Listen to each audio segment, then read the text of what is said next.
अस्सलाम वालेकुम viewers. I am doctor any. उम्मीद और दुआ है आप अपनी फैमिली के साथ हमेशा सलामत और हंसते मुस्कुराते रहें। एक बहुत कॉमन सवाल जो पेशेंट और इसकी फैमिली की तरफ से किया जाता है कि प्रेगनेंसी में ऐसी कौन सी अलामात हैं जिससे हम बेबी की जेंडर प्रिडिक्ट कर सकते हैं कि बेबी बॉय होगा या गर्ल।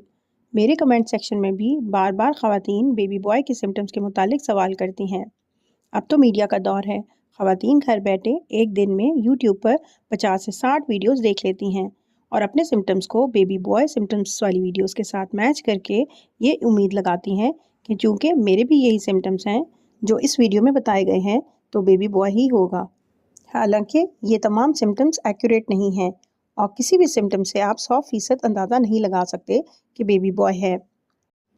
प्रेगनेंसी में हार्मोनल चेंजेस की वजह से बेबी की जिन्स का किसी हद तक अंदाज़ा लगाया जा सकता है, लेकिन हर बार ये अलामात सच साबित नहीं होती और बाज़ औक़ात ये गलत भी साबित हो सकती हैं, क्योंकि आपकी बॉडी में कुछ तब्दीलियाँ सिर्फ हार्मोनल चेंजेस की वजह से होती हैं और इनका बेबी की जेंडर के साथ कोई ताल्लुक नहीं होता और कोई भी अलामत साइंटिफिक तहकीक के मुताबिक 100% एक्यूरेट नहीं होती। इवन हर प्रेगनेंसी के साइंस और सिम्टम्स दूसरी प्रेगनेंसी से मुख्तलिफ होते हैं। इसमें अहम तरीन बात यह है कि बेटी और बेटा दोनों अल्लाह पाक की देन है। बेटा खुदा की नेमत है और बेटी रहमत। दुआ करें कि खुदा पाक आपको सेहतमंद औलाद से नवाजें। तो चलें हम इन मिथ्स को डिस्कस करते हैं जो आम तौर पर बेबी बॉय प्रेगनेंसी की अलामत समझी जाती हैं। Number 1, morning sickness. ये प्रेगनेंसी का एक कॉमन सिम्टम है जिसमें फ़ीमेल को सुबह के वक्त उल्टी मतली फील होती है। आमतौर पर समझा जाता है कि बेबी बॉय हो तो मॉर्निंग सिकनेस कम होती है, जिसकी साइंटिफिक वजह ये बताई जाती है कि बेबी बॉय में प्रेगनेंसी हार्मोन बीटा एचसीजी का लेवल बेबी गर्ल की निस्बत कम बढ़ता है, जिसकी वजह से मॉर्निंग सिकनेस भी कम होती है। लेकिन ये सिम्टम भी 100% एक्यूरेट नहीं है, क्योंकि वॉमिटिंग कभी ये डिसाइड नहीं करती कि बेबी बॉय होगा या गर्ल। Number 2, hair growth. आमतौर पर यह ख्याल किया जाता है कि अगर बेबी बॉय है तो आपके बालों की ग्रोथ ज़्यादा होगी, क्योंकि male hormone testosterone hair follicles की ग्रोथ को ज़्यादा करते हैं, जिसकी वजह से बाल घने हो जाते हैं और हाथ पैर पर भी बाल ज़्यादा हो सकते हैं। लेकिन ये भी ज़रूरी नहीं कि हर प्रेगनेंसी में ऐसा हो और बेबी गर्ल प्रेगनेंसीज में भी हेयर ग्रोथ ज़्यादा हो सकती है, इसलिए ये भी एक मिथ है।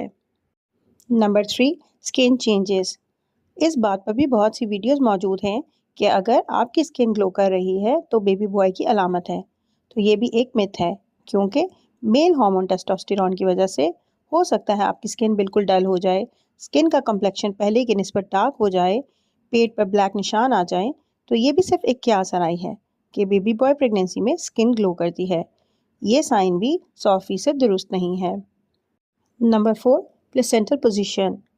कुछ लोग समझते हैं कि प्लेसेंटा राइट साइड पर है तो बेबी बॉय होगा, या प्लेसेंटा पोस्टीरियर है तो बेबी बॉय होगा। ये सारी बातें मिथ्स हैं, ये साइंटिफिक रिसर्च से साबित नहीं होती।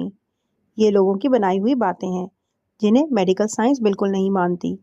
मेल बेबी हो या फीमेल, किसी का भी प्लेसेंटा भी यूट्रस में किसी जगह भी अटैच हो सकता है। बेबी की जेंडर का अंदाज़ा लगाने के लिए प्लेसेंटा की पोजीशन मैटर नहीं करती। इसका कतन बेबी की जेंडर से कोई ताल्लुक नहीं। ऐसे बेशुमार मेल फीटस होते हैं जिनका प्लेसेंटा एंटीरियर या लेफ्ट साइड पर होता है। Number 6, feet swelling. एक मिथ ये है कि अगर दोनों पाँव पर स्वेलिंग ज़्यादा होगी तो बेबी बॉय होगा। हालांकि तमाम प्रेगनेंसीज में ग्रोइंग यूट्रस के प्रेशर और वाटर रिटेंशन की वजह से पाँव में स्वेलिंग हो जाती है। इसका बेबी की जेंडर से बिल्कुल कोई ताल्लुक नहीं होता, बल्कि जब प्रेगनेंसीज में ब्लड प्रेशर ज़्यादा बढ़ जाए और कंट्रोल ना हो तो भी पैरों पर सूजन ज़्यादा हो जाती है। और ज़रूरी नहीं कि इसमें बेबी का जेंडर बॉय हो, बल्कि इसकी वजह ब्लड प्रेशर का कंट्रोल ना होना है, तो ये भी एक मिथ है। Number 7, food craving. एक ख्याल ये किया जाता है कि अगर बेबी बॉय हो तो आपका चटपटी और मिर्च मसाले वाली चीज़ें खाने को दिल करेगा, मीठा आपको बिल्कुल अच्छा नहीं लगेगा। इस बात का भी कोई साइंटिफिक प्रूफ नहीं है और इसका भी बेबी की जेंडर के साथ कोई रिलेशन नहीं है। Number 8, baby heartbeat. अब इस सिलसिले में कुछ लोगों का बिलीफ है कि अगर हार्ट रेट 140 से कम है तो बेबी बॉय होता है और अगर 140 से ज़्यादा है तो बेबी गर्ल है। बहुत सी रिसर्चेस और अल्ट्रासाउंड की मदद से ये साबित हो गया है कि ऐसा कुछ नहीं है। बेबी जेंडर को आप फीटल हार्ट रेट से डिटेक्ट नहीं कर सकते। ये सिर्फ एक मनगढ़ंत बात है। बेबी की हार्ट बीट पूरे 9 माह में एक जैसी नहीं रहती। 6 हफ्ते पर ये 110 होती है। इसके बाद 9 से 10 हफ्ते पर ये बढ़कर 170 तक पहुंच जाती है। इसके बाद ये कम होना शुरू हो जाती है और 20 हफ्ते पर ये तकरीबन 140 हो जाती है और पूरे 9 माह पर ये फीटल हार्ट रेट तकरीबन 120 से 130 होता है। इसके अलावा भी इसमें वेरिएशन होती हैं, यानी हर मिनट में इसमें 5 से 15 बीट्स पर मिनट चेंज आता है, यानी पूरी प्रेगनेंसी में फीटल हार्ट रेट एक सा नहीं रहता। तो ऐसे फीटल हार्ट रेट से बेबी की जेंडर का अंदाज़ा लगाना पॉसिबल नहीं है। तो ये भी एक मिथ है और इसमें कोई सच्चाई नहीं। Number 9, appetite and weight gain. ये भी ख्याल किया जाता है कि अगर बेबी बॉय प्रेगनेंसी होगी तो आपको भूख ज़्यादा लगेगी, आपका और टाइमिंग्स में कुछ ना कुछ खाने को दिल करेगा और पूरी प्रेगनेंसी में आपका वेट बेबी गर्ल की निस्बत ज़्यादा इंक्रीज़ होगा। ये बिल्कुल एक्यूरेट नहीं है, क्योंकि वेट गेन आपकी डाइट पर डिपेंड करता है और इसका जेंडर से कोई रिलेशन नहीं। प्रेगनेंसी में अगर कुछ खाया पिया नहीं जाएगा, क्योंकि कुछ ख़वातीन को तो बहुत वॉमिटिंग रहती है और ख़ास तौर पर फर्स्ट प्रेगनेंसी में पता नहीं चलता और वो अपना इतना ध्यान नहीं रख पाती, तो इनका वज़न भी इतना नहीं बढ़ता। जबकि नेक्स्ट प्रेगनेंसीज़ में वो मैच्योर हो जाती हैं, इनकी डाइट बेहतर हो जाती है, तो वेट भी इसी हिसाब से गेन होता है। तो इसलिए वेट गेन भी आपके बेबी का जेंडर डिसाइड नहीं करता। Number 10, baby movements. अब कुछ ख़वातीन इस बात पर बिलीव रखती हैं कि अगर बेबी मूवमेंट जल्दी शुरू हो जाए, यानी 5वें माह में ही फील हो जाए, तो बेबी बॉय होने की निशानी है। एक और ख्याल ये किया जाता है कि अगर बेबी की मूवमेंट ज़्यादा महसूस होगी और ज़्यादा स्ट्रॉन्ग होगी तो वो बेबी बॉय होगा।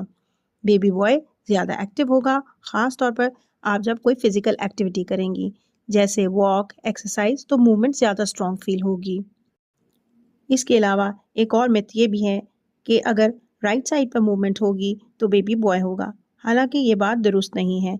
ये डिपेंड करता है कि बेबी की यूट्रस में पोजीशन क्या है। इसी हिसाब से बेबी की मूवमेंट्स भी फील होती हैं। Number 11, urine pH. Baby boy की प्रेगनेंसी के बारे में एक मिथ ये है कि बेबी बॉय के केस में यूरिन का कलर लाइट होगा और पीएच अल्कलाइन होगी। यूरिन का कलर या पीएच बिल्कुल ये डिसाइड नहीं करते कि बेबी बॉय है या गर्ल, क्योंकि अगर आप पानी कम पी रही हैं और डिहाइड्रेटेड हैं तो ऑब्वियसली यूरिन डार्क होगा। और अब जैसे विंटर स्टार्ट हो रहा है तो आप ज़्यादा पानी नहीं पिएंगी क्योंकि प्यास कम लगेगी। तो यूरिन के कलर से जेंडर का अंदाज़ा लगाना सही नहीं है। यूरिन की पीएच की बेस पर कुछ ख़वातीन घर में जेंडर मालूम करने के लिए बेकिंग सोडा टेस्ट भी करती हैं। वो भी 100% एक्यूरेट नहीं है। बेकिंग सोडा टेस्ट पर मैंने वीडियो बनाई हुई है, आप वो मेरे यूट्यूब चैनल पर देख सकती हैं। Number 12, sleeping position. इस बारे में भी बहुत सारी वीडियोस मौजूद हैं कि अगर आप लेफ़्ट साइड पर सोती हैं तो बेबी बॉय होगा और राइट साइड पर सोती हैं तो बेबी गर्ल होगी। तो अगर आप यूट्यूब पर कोई वीडियो देख रही हैं या कोई आर्टिकल पढ़ रही हैं कि स्लीपिंग पोजीशन से आप बेबी की जेंडर बता सकती हैं, तो ये रिलायबल नहीं है, इसमें कोई सच्चाई नहीं है। उम्मीद है मेरी इस वीडियो से आपके जहन में बेबी जेंडर से मुतालिक बहुत से डाउट्स क्लियर हो गए होंगे। ये वीडियो मैंने इसीलिए बनाई है और आपसे रिक्वेस्ट है कि आप बेशक इन सिम्टम्स को देखिए, सुनिए, लेकिन इनको सीरियसली मत लें। अपनी प्रेगनेंसी को एंजॉय करें, हेल्दी बैलेंस डाइट का इस्तेमाल करें, क्योंकि अगर आप हेल्दी खाएंगी तो आपका बेबी भी हेल्दी होगा और सेहतमंद औलाद खुदा पाक की सबसे बड़ी नेमत है। ये इख्तियार सिर्फ इसके पास है कि वो आपको बेटे से नवाजे या बेटी से। अल्लाह पाक आपको सेहतमंद औलाद से नवाजें। दुआ में याद रखिएगा।